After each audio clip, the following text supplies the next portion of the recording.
Hello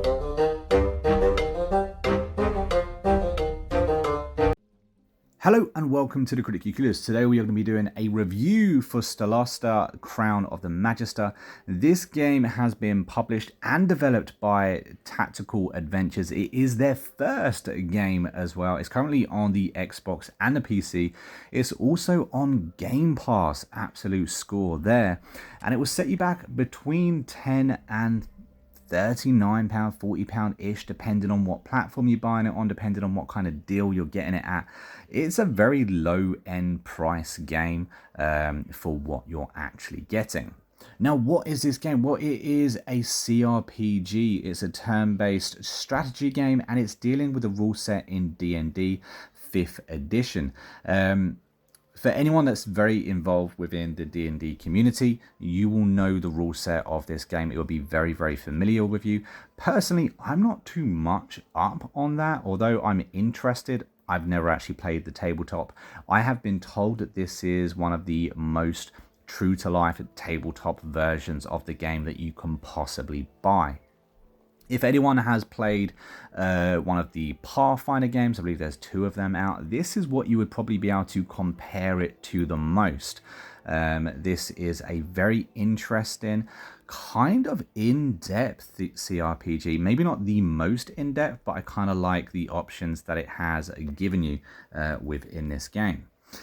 The campaign itself is relatively short, I guess. You can kind of complete it if you rush through it. If you know what you're doing, you could probably complete it inside 10 hours. If you want to take a bit more time, if you want to like multi-class and experience everything that the game has to offer, you're probably looking at 40 hours plus. This definitely has replayability as well, so I would highly suggest you replaying this game. That's going to extend the length of this game as well. So, you know, when it comes to price for length for money, this game definitely is a bargain. When it comes to Solasta, I wouldn't say the story is typically what you're going to be playing this game for. If you like this genre, that's what I would pick up this game for. The story is kind of point and done. It has a story to tell. The decisions that you supposedly make throughout the game don't really affect too much. What I like about the game is the dialogue that actually pops up. You do get different options, which I absolutely love. I love the fact that you can choose between the characters that you have picked out for this mission. You can choose up to 4 characters, by the way, and you can actually customize them as well. We'll get into that a little bit later. But depending on the kind of character choices that you have set, you know, the kind of personality traits, you'll have different options that pop up. And where this game really shines is bringing out those individual characters and kind of quirkiness that you have created.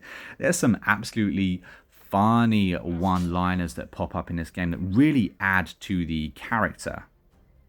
What I will say is that this possibly isn't the easiest turn-based combat game to actually play. I've played a lot of turn-based games. I'm very familiar with kind of, you know, the genre. I covered most of them on my channel, which is why this fits in absolutely perfectly. Probably going to do more videos on it as well.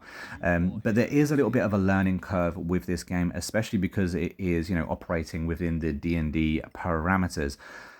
There is leveling in this game as well. You collect experience for doing certain tasks, which is absolutely brilliant. The leveling system works really, really well. There's plenty of information for you to kind of pick up every single time you level up. You've got a lot of options within this game, which I absolutely love. I love RPGs. I love character customization. I love building up a class of a character and having that just be the most OP class you can possibly get. You can definitely do some mid-maxing in this game as well. So I love the amount of options that this game has for you. It really does feel like a game that has been created by gamers for gamers, and it's kind of going back old school. Yes, this may not be the prettiest game in the world. It's definitely a low budget version of a few other games out there.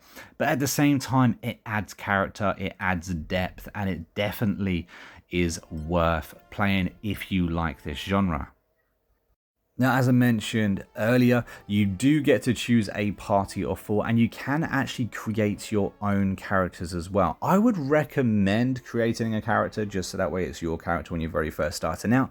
But I'd also recommend, this is why I think this game is completely replayable, because I would go back and replay it as 4 unique characters. At the beginning of the game, maybe you want to use those presets, but when it comes to actually creating a character, you've got loads and loads of options. You've got different options when it comes to race, when it comes to classes. You can also pick subclasses as well, and if you're not sure about what you're doing, if you're brand new into this kind of game, then you can literally randomize your character, which is absolutely brilliant. I like the fact that it gives you those options, because when it comes to necessarily, you know, being indecisive in what to pick, the game kind of just allows you to randomize a character, which I really like, because it kind of really shows that this game can be played however you want. There's no right answers, there's no wrong answers. It is about your story and you know what you want to be able to do within your game. When it comes to actually customizing your character, make them look the way you want, it's very crude. There isn't much option there, unfortunately. I would like there to be a lot more options, but I do understand this is a indie development. It's a low budget development. There's a small team here. They've done what they could. I would like a little bit more, but I think what they have done it does add to it. I preferred having it in than not having it at all. Something that I would usually mention earlier in the review as well is this game has some really good voice acting. Now, I wouldn't say, maybe that's wrong for me to say that it has really good voice acting, but this game does have voice acting in it. I was surprised to even see it in it, considering it is so low budget, but it's absolutely welcome. Any level of voice acting within games really helps to bring immersion for the games that you play, especially with CRPGs. So you're not a mythical creature after all? Unlike, say, a sober adventurer? Might we ask a bit more about this quest of yours, sir, if you please? Well, I suppose it's better if you know what you're doing. Like I said, this is not the highest quality game out there, but it certainly makes up for it in character. This is recommended by myself. I'm going to give it a 7 out of 10. Thoroughly enjoyed it. Definitely has some flaws. Could be improved in some areas, but I enjoyed what I played, and I'm going to start a brand new playthrough. I'm going to create all my characters myself rather than using the presets, and just have a ball and see what we can do. I'm probably going to do some character builds on the channel as well, so keep an eye out for them. And if you have enjoyed this review, don't forget to hit that like button and subscribe to the channel. Don't forget to comment your thoughts down below as well. What do you like about this game, and are you interested in seeing more CRPGs? Because personally, I want to see more of them on console.